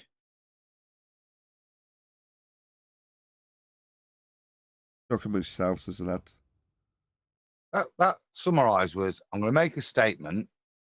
Time moves different at your head and your feet. Waffle with just as much spurious nonsense for 2 minutes, and then go at the end. I hope you can now see, well, time moves different between your head and your feet. Job done. Yeah, it didn't show that. Doing that one again. Yeah. Who was it this time? Your favourite, Michio Kaku. Oh, homie. he hit you with some seat of the pants, some leaps of logic. Yeah. Not a big fan of the scientific method, is he? Time travels differently on the moon to prove that my feet are traveling at a different time than my head. He supported that by stating that the moon's got a different rate of time as well. And in case I was in any doubt, he clarified it by stating that Jupiter would also have a different one. Oh, it gets better. It gets better. If you want to verify it, Chocolate, just jump on a time machine and just travel to the moon. They call that time machine a rocket. Proof. Done. Jobs are good. Is this why I'm late for work every day? Because my alarm clock's upstairs. Yeah. So if I Totally. just and gone downstairs, I'm later. You know, with the numbers, there's only 80 people watching. There's normally well over 100 people watching at this point. We're all out Christmas shopping or something. Please share the show. We're ripping a new one of Neil deGrasse Tyson and Michio Kaku. Let's move on. We've got Larry King and presumably Tyson. Via Twitter wants to know what would happen if the Earth stopped rotating for a second. Oh, yeah, that would be disastrous. Oh, I love it. Disastrous, because right now... Dun, dun, dun! If my presupposition of Earth that's turning and develops no effect stopped, you damn well know about it then. Be scared. Be afraid. Be very, very, very afraid. I'm so glad he started with one of my favorite nonsensical statements of the heliocentric model. If the Earth suddenly stopped, disaster everywhere, yes. However, suddenly if it stopped spinning, it wasn't spinning, you'd feel it. But luckily it keeps spinning so we don't feel it. You should really thank the god of the sun that we are spinning. You know, you've got a lot to be grateful for. If we stopped, you'd all be dead. Thank the sun we're spinning. Okay? Now, here in New York, you can calculate at our latitude, we are all moving with the Earth at 800 miles an hour due east, because Earth is rotating. If you stopped Earth and you weren't seat belt buckled to the Earth, you would fall over and roll 800 miles an hour due east. So be grateful that we're spinning. I thought everything's lockstep. So why don't we? Why? Because we're going with them. We jump in the air. We stay with it. Why wouldn't we just stop with it? And I'm only talking in their claim, but what makes him say that? Why suddenly do we have reference frames again? I don't know. Because that's the implication, isn't it? Suddenly, we're the spinning reference frame. You have stopped, but we carry on spinning. Apparently, it would kill everyone on Earth. People. Yeah, you hear that? You'd all be dead. Yeah, a couple of days ago when we covered the death and sex cell. Yeah, this is that, just in case you hadn't spotted it. Quick shout out to Chris Berry, who says, what would happen if Earth started spinning? Dun, dun, dun, we'd all be dead. There would be 1,000 miles an hour in velocity at the, area of equal elevation known as the equatorial plane. Yeah. Nah. Thank you for the super chat, Chris Berry. Really appreciate the support. Will be flying out of windows, and that would just be a bad day on Earth. I'm just saying. now, if somehow we all slowed down, so anything not bolted to the Earth would. Right. So everything not bolted to the Earth, like an aeroplane? You see, but in their paradigm, it is bolted to the Earth. The aeroplane is. That's why it's going sideways at 800 miles an hour whilst traveling north. It is bolted to the Earth. This is my question. Why would everybody die? Why would suddenly all the magic within the heliocentric model that stops reference frames suddenly start allowing reference frames? Right. I think it's just a beautiful Jedi mind trick. This is one of the best. These aren't the droids you're looking for. I'm taking it too seriously, aren't I, Chocolate? Would slide due east 800 miles. It's a good question, but sorry, Nathan. That's all good. An hour. That's what happens to you in a car if you hit a brick wall and you're not wearing a seatbelt. You keep going. That's why you get hurt in those kinds of accidents. Yeah, so full-on death cell. That's what it's doing. Scaring the shit out of you to make you believe his bullshit or buy his product. This is a really common sales scam technique. Shout out to... What would happen? What would happen to the aircrafts that are not attached to the Earth? Everyone on Earth all of a sudden would be shot forward at 800 miles per hour or wherever their relative speed is. What would happen to anything not attached? All the things that are supposedly following this ball around as it rotates and it revolves around the sun. What the hell? That's what I'm saying. Is the plane then traveling north, but suddenly, because the Earth stopped, it's also going 800 miles an hour sideways? Is that the force they'd suddenly feel that 800 miles an hour?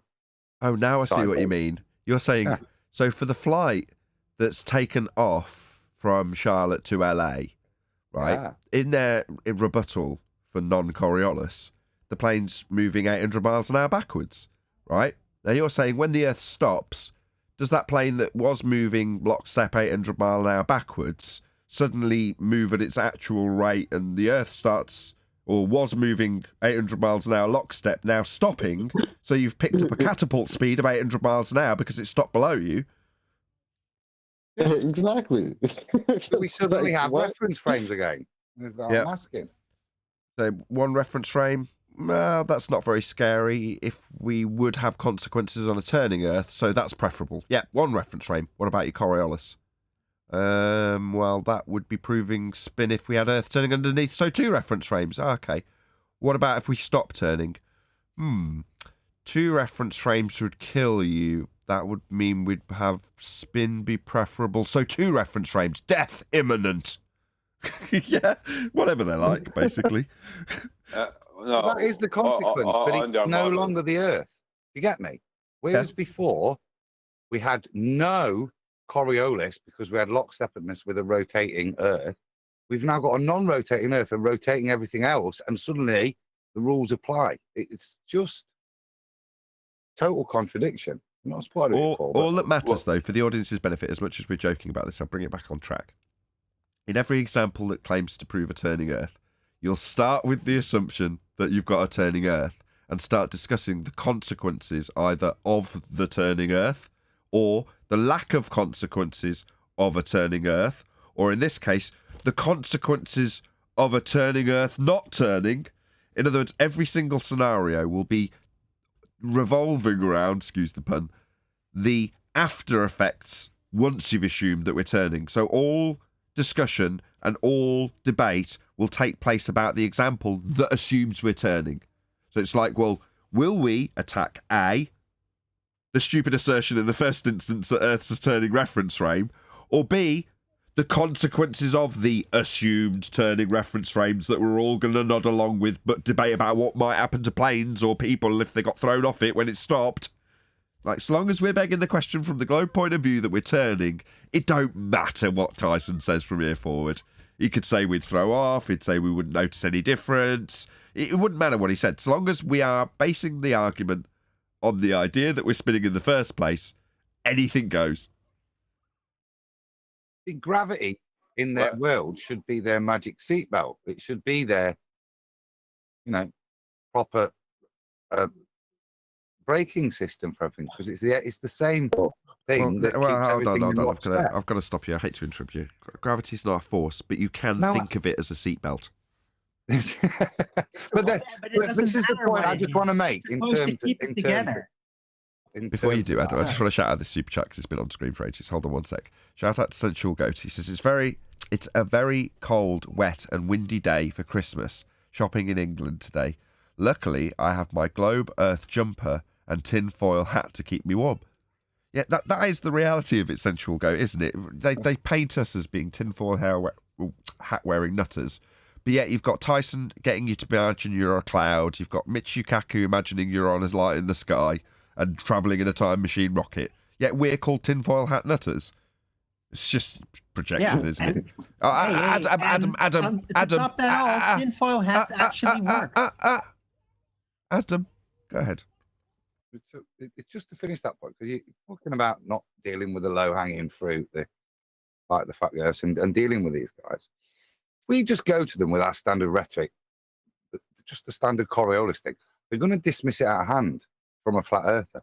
I think if you present the argument within their paradigm, like what we did with the moon, there's more chance of getting a reply. You don't want it from like flat earth debate crew, but if it's just from an individual where you're actually questioning that contradiction within their own paradigm, that might be a route of, you know, like Neil emails and stuff like that. Just keeping the question within their rhetoric so that there's no question. So you just look like a normie that's intrigued. Right, Alwyn, what were you going to say? I was just going to say tinfoil hats actually work, but it has to be tin foil, not aluminum foil, which is the standard that everybody uses now in kitchen appliances and all that. But tinfoil actually does work. When you say it's actually still work, silly, but what do you mean? Works to do what? Make you look daft, or bake cookies? yeah, it'll definitely make you look daft, but it also basically provides a slight Faraday cage for the mind. Obviously, NASA thought that tinfoil was okay to use as like the sides of the spaceship. Oh, that's I'm outrageous. sorry. That was gold. That aluminum foil? That was gold. I just want to say on that note, like, Arwin's opinions do not necessarily reflect the opinions of everyone else on Flat Earth Debate, but with that, I'll say if you're watching on either Nathan Oakley 1980 or Nathan Oakley Programming streams, then stay tuned, as there will be an after show to follow. Unfortunately, if you are watching this live, this is where we bid you farewell. So another massive thank you to all of you. Smash the super chat, liked, commented, shared, subscribed, joined as a Nathan Oakley 1980 channel member, and all that good stuff. I've been Nathan Oakley, and I will see you all in the next video.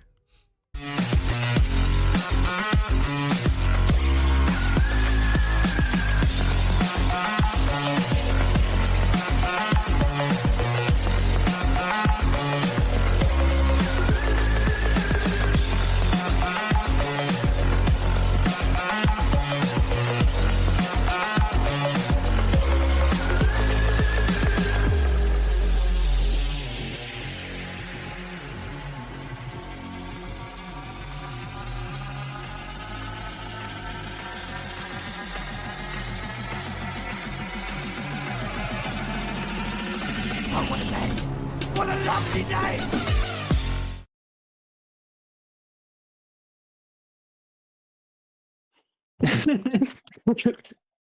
Fully fitted with air conditioning and heat, you know, to keep you nice and toasty, whatever necessary levels you need to be in the harshest environment known to man. Yeah. But magicians' hats or top hats or even astronaut helmets can be lined with tinfoil. So you don't have to show it to everybody that you're using it. Why? Chocolate. It only, you just don't understand, Adam. Chocolate only works. Go ahead, Tom. NASA claimed that it only works in the vacuum well, not in the atmosphere. Oh, man. Hey, can I say something right quick? You can. Oh, so the video we just reviewed, Michio Kaku or whatever the hell, what is the title? Because I want to go under that video and drop a comment and say, hey, Nathan Oakley has debunked this video. And if we have a link, we could post a link as well, I believe. Or if everyone here could go to that video and put, hey, Nathan Oakley has debunked this. I mean, I'm always dropping those comments on every video I see like that. Okay. I've put that it was in. kind of my point. I put it in the live stream, and I put it in. I don't know how to use Discord. I give up. Yeah. Maybe somebody else. Discord is very hard. Someone will post it Just for you. post It's it in in live stream. Skype, and somebody else posts it there. Yeah, and it's in Skype. I've just put it there. But just to inform all our viewers here, I mean, we can always do that. Drop a comment saying Nathan Oakley has debunked this. Yeah, Nathan Oakley 1980 has debunked this. That would be my point. I don't think you'll get a response to that. However, like I say, if you stick within their paradigm and keep your comments, actually, there's a question. Could you please explain this? Like we've done with NDT there. Why suddenly are we reference frames? You know what I mean? And show that paradox there. You've got more of a chance of actually not filed under B. I'm when just I trying first saw to. that, Hold on, Chocolate. Go on 10th. The show's going to round out in about When I 5 minutes, by the way. when I first saw that video, and the Chocolate's gonna love this. There's Larry King, there's Neil deGrasse, and he gets all expressionful. His hands, we're moving at this latitude, 800 miles an hour, and then it shows the back window pane with calm day, clouds, everything. It's like, what are you talking about, you madman? Perfect. Right, I'm going to go and see Santa at the Play Village. So another massive, huge thank you to all of you who've tuned in for this very brief after show. And of course, a massive thank you to today's Discord and G Plus panel for making today's pre-show, live show and after show possible. I've been Nathan Oakley, and I'll see you all in the next video.